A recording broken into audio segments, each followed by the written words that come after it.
वृद्धाश्रम के गेट से सटी पक्की सड़क है। भीड़ भाड़ ज़्यादा नहीं है। मैंने निकट से देखा।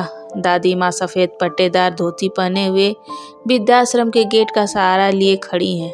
चेहरे पर झुर्रियाँ और सिर के बाल सफ़ेद हो गए हैं। आंखों में बेसब्री और बेबसी है। अंग प्रत्यंग ढीले हो चुके हैं, किंतु तृष्णा उनकी धड़कनों को कायम रखे हुए है। तभी दूसरी तरफ से एक लड़का दौड़ता हुआ आया। कागज में लिपटी टॉफियाँ दादी माँ के कांपते हाथों में थमाकर चला गया। दादी माँ टॉफियों को पल्लू के छोर में बांधने लगी। जैसे कोई ऑटो रिक्शा पास से गुजरता, दादी माँ उत्साह से गेट के सहारे कमर सीधी करने की चेष्टा करती। उसके जाते ही पहले की तरह हो जाती। मैंने ऑटो रिक्शा गेट के सामने रोक दिया। दादी माँ के चेहरे पर खुशी छलक पड़ी। वे गेट से हाथ हटाकर लाठी टेकती हुई आगे बढ़ी चली। दादी माँ। ऑटो रिक्शा से सिर बाहर निकालते हुए बच्चे चिल्लाए। आती हूँ मेरे बच्चे, दादी माँ उत्साह से भरकर बोली। ऑटो रिक्शा में उनके पोता पोती हैं। यही समय होता है जब दादी उनसे मिलती हैं। दादी माँ बच्चों से बारी बारी लिपटी, सिर सहलाया और माथा चूमने लगी। अब वे तृप्त थी। मैं इस अनोखे मिलन को देखता रहता। बच्चों की स्कूल से छुट्टी होती और मैं ऑटो रिक्शा लिए इसी मार्ग से ही निकलता। दादी माँ इन अमूल्य पलों को खोना नहीं चाहती। उनकी खुशी मेरी खुशी से कहीं अधिक थी और यही मुझे संतुष्टि दे जाती। दादी माँ मुझे देखे बिना पूछ बैठी, तूने कभी अपना नाम नहीं बताया। मेरा नाम रमेश है दादी माँ। मैंने कहा, अब तुझे नाम से पुकारूंगी मैं। बिना मेरी तरफ देखे ही दादी माँ ने कहा। स्कूल जिस दिन बंद रहता, दादी माँ के लिए एक एक पल कठिन हो जाता। कभी कभी तो वे गेट तक आ जाती छुट्टी के दिन। तब गेट कीपर उन्हें समझा बुझा कर वापस भेज देता। दादी माँ ने धोती की गांठ खोली।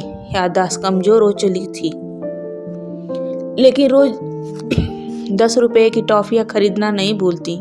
जब वे गेट के पास होती, पास की दुकान वाला टॉफी लड़के से बेच देता और तब तक मुझे रुकना पड़ता। आपस में बांट लेना बच्चों। आज कपड़े बहुत गंदे कर दिए तुमने, घर जाकर धुलवा लेना।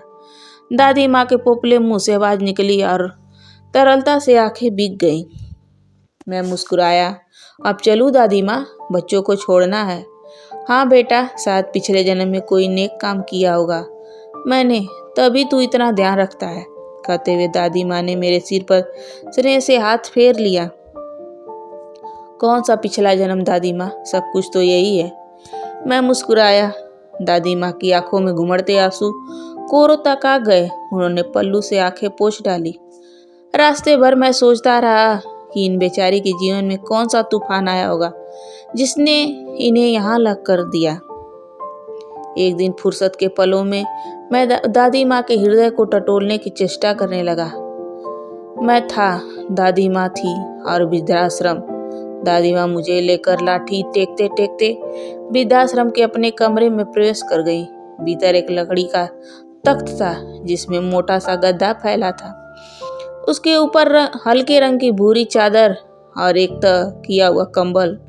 दूसरी तरफ बक्से के ऊपर तांबे का लोटा और कुछ पुस्तकें। पोता पोती की छड़ी की नजदीकी से तृप्त थी। दादी माँ सांसें तेज तेज चल रही थी और वे गहरी सांस छोड़े जा रही थी। लाठी की एक ओर रख दिया। दादी माँ बिस्तर पर बैठ गई और मुझे भी वहीं बैठने का इशारा किया। देखते ही देखते वे अतीत की परछाइयों के साथ साथ चलने लगी।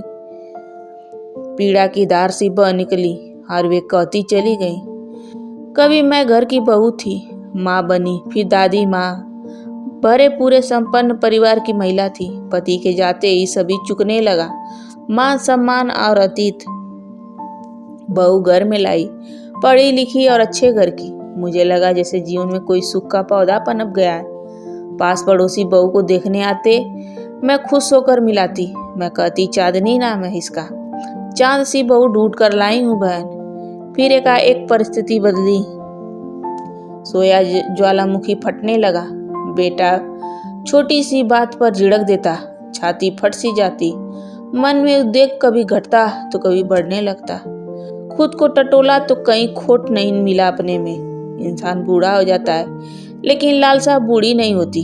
घर की मुखिया की हैसियत से मैं चाहती थी कि सभी मेरी बातों पर अमल करें। यह किसी को मंजूर न हुआ। नहीं मैं अपना अधिकार छोड़ पा रही थी। सब विरोध करते रहे तो लगता मेरी उपेक्षा की जा रही है। कभी कभी मुझे लगता कि इसकी जड़ चांदनी है और कोई नहीं। एक दिन मुझे खुद पर क्रोध आया क्योंकि मैं बच्चों के बीच पड़ गई थी। रात्रि का दूसरा पहर बीत रहा था। हर्ष बरामदे में खड़ा चांदनी की राह देख रहा था। झुंझलाहट और बेचैनी से वह बार बार झल्ला रहा था। रात गहराई और घड़ी की सुइयां 11 के अंक को छूने लगी।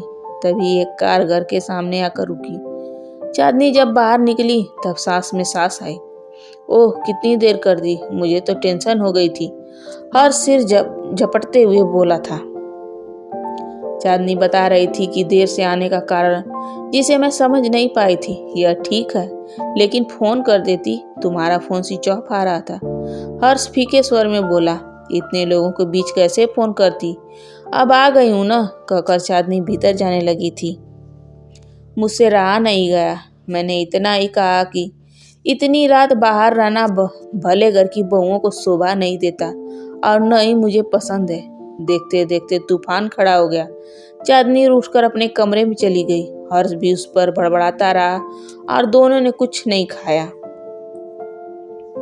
मुझे दुख हुआ। मुझे इस तरह चांदनी को नहीं डांटना चाहिए था। झिड़कने के बजाय समझाना चाहिए था। लेकिन बहू घर की इज्जत थी। उसे इस तरह सड़क पर नहीं आने देना चाहती थी। एक मुट्ठी भर उपलब्धि के लिए अपने दायित्वों को भूलना क्या ठीक है? नारी को अपनी सुरक्षा और अपने सम्मान के लिए हमेशा ही जूझना पड़ता है। हर्ष मेरे व्यवहार से कई दिनों तक उखड़ा उखड़ा सा रहा, लेकिन मैंने बेटे की परवाह नहीं की। हर्ष हर बात पर चांदनी का पक्ष लेता। माँ थी मैं उसकी। क्या कोई माँ अपने बच्चों का बुरा चाहेगी? कई बार मुझे लगा कि बेटा मेरे हाथ से निकला जा रहा है। मैं हर्ष को खोना नहीं चाहती थी। यह मेरी कमजोरी थी। मैं हर्ष को समझने की कोशिश करती तो वह अजीब से तर्क देने लग जाता। वह नहीं चाहता कि चांदनी घर में कोई चौका चूल्हा करे।